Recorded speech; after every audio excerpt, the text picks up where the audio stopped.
104.7 The Cave, Springfield's pure classic Whoa, rock. are we Mike up? the Intern. Good morning. Jay Stevens is just now waking up from his bed. I'm not. He's calling in I'm here. I'm alive.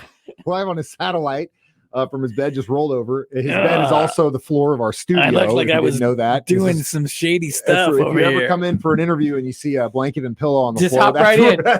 Don't bother knocking. Come on in. Jump right in with him. Snuggle time. He's cool with big or little spoon. Snuggle time. He's fine with it. Don't worry about it. Jay will make that happen. This is Dark Side of the Stream on 104.7 The Cave. And once again, who picked the winner? Hey, who picked the winner? I'll be the first to admit it.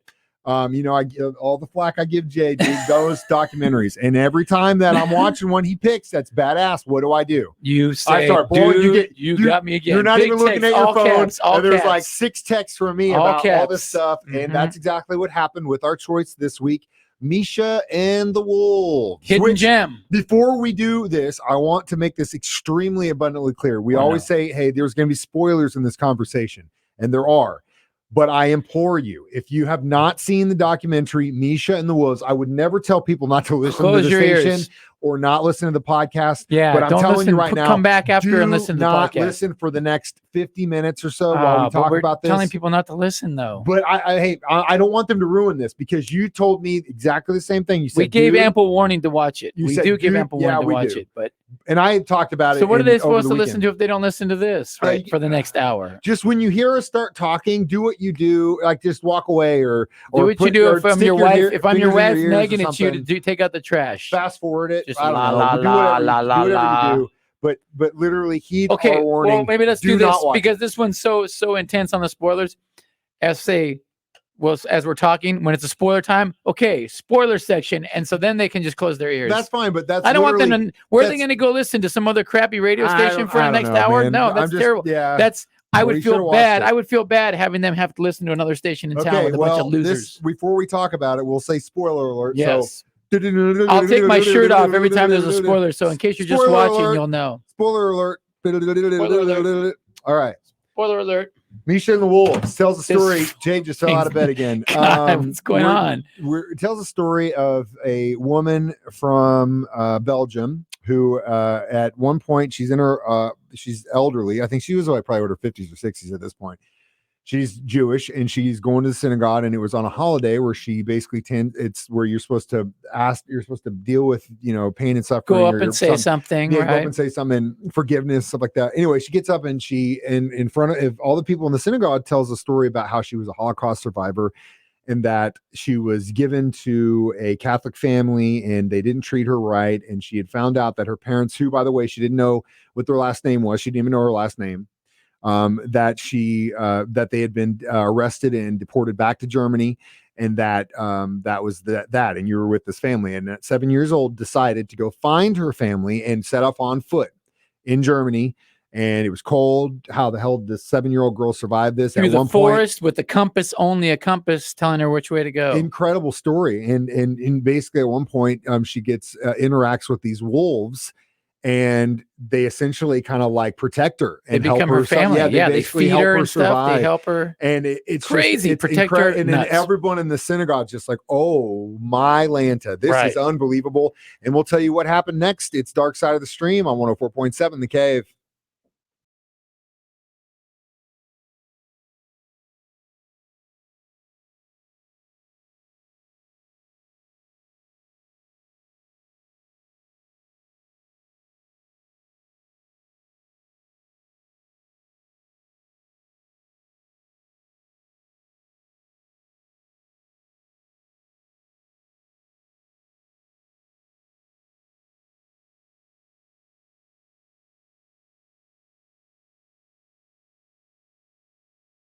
Oh, 4.7 The Cave, Mike the Intern, Jay Stevens back in the studio. He's up out of bed, and we're talking Misha and the Wolves. Well, I look like a homeless guy just woke up, and you look like you want to be Fred Durst. Because I have my hat Yeah, back on. yeah, Never yeah, say yeah. that to me. No, turn it back around. I'm never going to turn my hat back around. Turn it back again. around and do it No, all for the I nookie. hate Turn Limp it back Bizkit. around and do it I all hate for the Fred Durst. nookie. I'm not doing it. I'm never going to wear my hat backwards again. Oh, I no, was enjoying that, you look, Jay. you look like 10 ruined it years for younger me. when you did it yesterday. You had a hat backwards. You not even said something. It was like Ruined it. I college didn't hear the Fred Durst boy comment Mike. because then I would have had the Well, same reaction. today, maybe yesterday you Unfortunately, didn't while look we're on like the Fred air. Durst. Side view, you didn't look like Fred Durst. Today you look like Fred Durst. It's okay. I'm really upset. He's a big star. I hate Take it off Fred the Durst and I nookie. hate Limp Bizkit. Sorry, Fred, Break but you some. suck. Give me something to break. And your band's trash. Give me something to break. Dark Side of the Stream and spoiler alert. Spoiler alert time. We're talking about Misha and the Wolves. And in the last break, we discussed the story this woman told at a synagogue about her surviving the Holocaust. It's an emotionally crazy story. And in the audience was a publisher, the small publishing company, and basically talked to her and said, hey, this is an amazing story. This is she saw dollar signs. Ding, ding, well, yeah, she did. But I mean, she also she saw Mario coins. Ding, ding, ding, ding, ding. You know, so they publish it and it gets traction. Oprah wants her for an interview. Disney wants to buy it. No questions I mean, it's a asked. kid raised by wolves. Of course, it's a Disney story. Have to pay, and it blows Show up. me the money. It doesn't. I mean, it's not huge, but it's gaining traction. I mean, it's getting optioned. It's like it's basically the precursor to a lot of people making a lot of money off of one book. Yes. And then there's a falling out between the publisher that published this book and the woman. Well, the woman didn't want to go do Oprah. Well, that was part she of goes, it. no, I'm not. I don't feel like going. I don't want to do this. She didn't want to leave her cats. She had all these excuses. Yeah, she didn't want to. They actually did film a segment for it though, which this is really interesting. They take this woman out to a wolf sanctuary, which I've actually been to several in Colorado, and they're unbelievable. And the size of these animals. I mean, I love dogs, but this is not a dog, man. If you've ever seen a real wolf, is it a big beast, dude? It's huge. They get this woman, they put her in the cage with this wolf. He basically lets her feed him, and then at one point opens its jaw, puts her head into its jaw, she's cool, and leaves it there. She just sits there, and then she speaks wolf too. She does whatever, and they all start howling again. Like she was down with the wolves. You could not write if you're raised with wolves, you know how to speak with wolves. Unbelievable, you know wolf talk. Unbelievable. And like I said, I've been to a wolf sanctuary, and I've seen these things. It's unreal. It's crazy, but. The Oprah thing, coupled with the idea that possibly that publisher was kind of taking some out of the country royalties on the side. Yeah, there was some bad blood. Once again, the money deal screwed everything up. Money got into an issue, and they basically went to court, and the jury sided with Misha, the woman, and basically she was raised by wolves. How do you go against a Holocaust survivor that walked barefoot through wolf country? You don't question it. Well, the jury sided with her and ordered that publisher to pay $22 million. But we buy a lot of wolves. We buy a lot of wolves. My friend Jay Stevens, revenge is a dish best served cold. True, and my friend, we will tell you how that exactly twist number one into coming. The story. Twist number one of many twists coming. Misha and the Wolves, Dark Side of the Stream, next on 104.7 The K.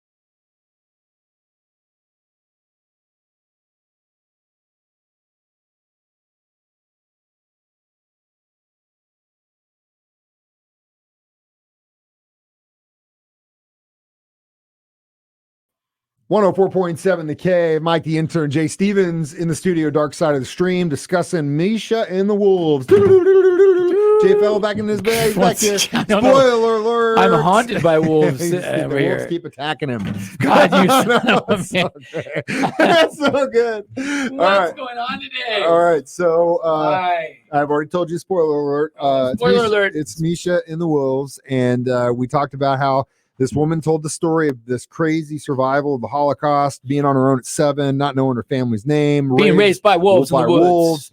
publisher. They put the book out. Disney wants it. Oprah wants her. She's making money. All of a Start sudden, to they fight go to about court, money. and then she wins a judgment of $22 million. Well, the publisher is upset because she's like, this sucks. You know? And they basically transferred the publishing rights back to this woman, and then she sold it to a French company who then sold the book and made a fortune in the There was UK. a bunch of versions in every language. There was Several movies, right? Huge thing. She'd go speak to kids. It was just, I mean, it was crazy.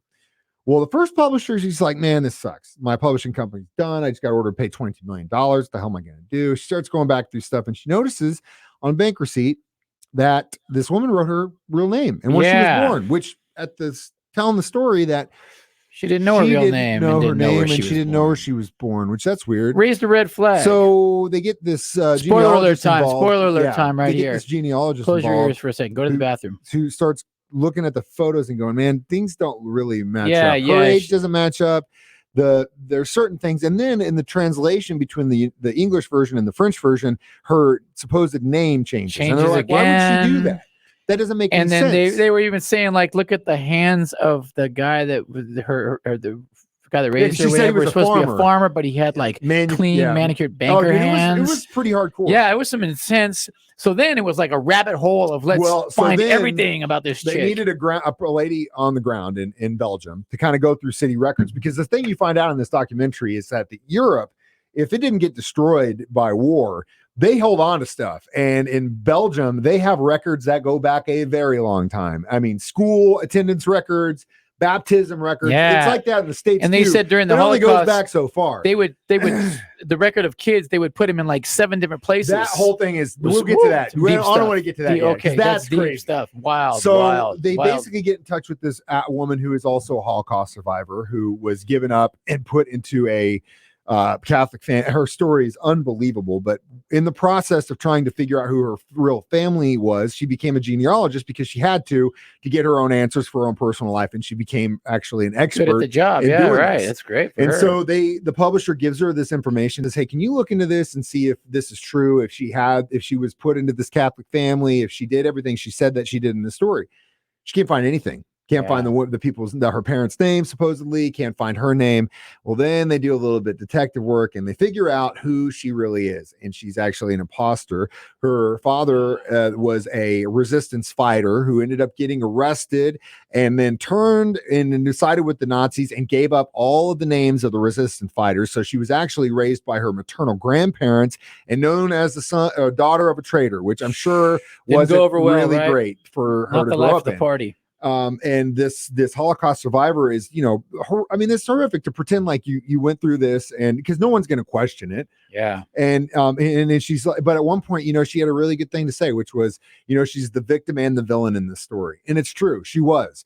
But at one point she's going through, and she wanted to make sure she had evidence, and she goes and finds the baptism record to confirm.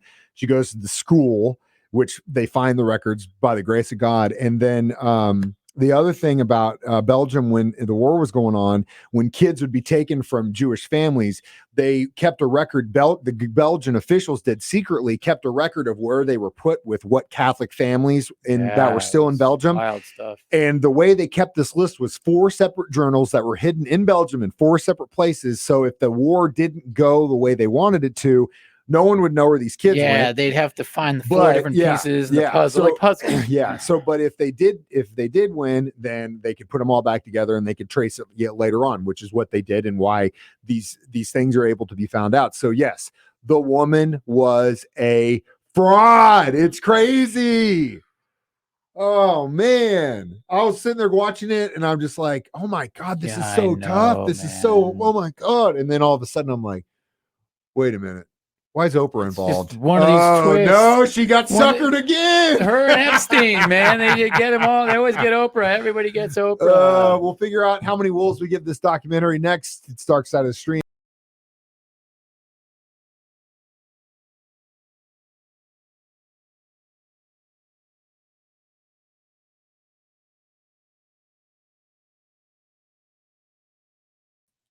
.7 The Cave, Springfield's pure classic rock. Mike the Intern, Jay Stevens in the studio. It is Dark Side of the Stream, and we have come to the conclusion of our subject, Misha and the Wolves. No more spoilers because we're just going to rate it. We already talked about it. So 3.5 wolves for me. 3.5 wolves for you. 3.5 wolves. Okay. Well, I will say, I'd say definitely a solid 4. That was a great story. You know, it's interesting. Maybe you and I are just two idiots that just never knew about the story. Because when Krista came home, she's like, "What are you watching?" And I told her, and she goes, "Oh, you're watching." Because she sometimes likes to watch what we're watching every week, right? And she goes, "Oh yeah, I know about that." And I was like, "What? How'd you know about this?" Well, it was early 2000s when this, or 2000 when this went down, and I was going through, party years. Yeah, we were doing other things. Anyway, we were making Mike and I were making too much then. Series of bad choices. I think we were raised by the streets during these times. I think I just started working for a radio station at that time, which was this one in Burning Bridges. So anyway, 4 solid. It's my turn for the next Dark Side of the Stream. I already have my next one too. By the way, I Bob Ross. Dude, you picked mine. Happy accidents. I was watching it last night. Is it good?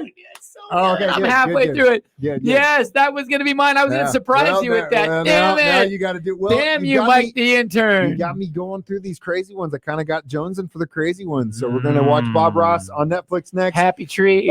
Don't do what you did this week. If you didn't watch it. Yeah, so you don't have to put your fingers in your ears for an hour. You can actually listen to us talk about the story. We're all coming with Bob Ross Froze. We don't ruin it for you. As always, download it as a podcast on our 104.7 The Cave app. And you can always watch it live on Facebook. Dark Side of the Stream, 104.7 The Cave.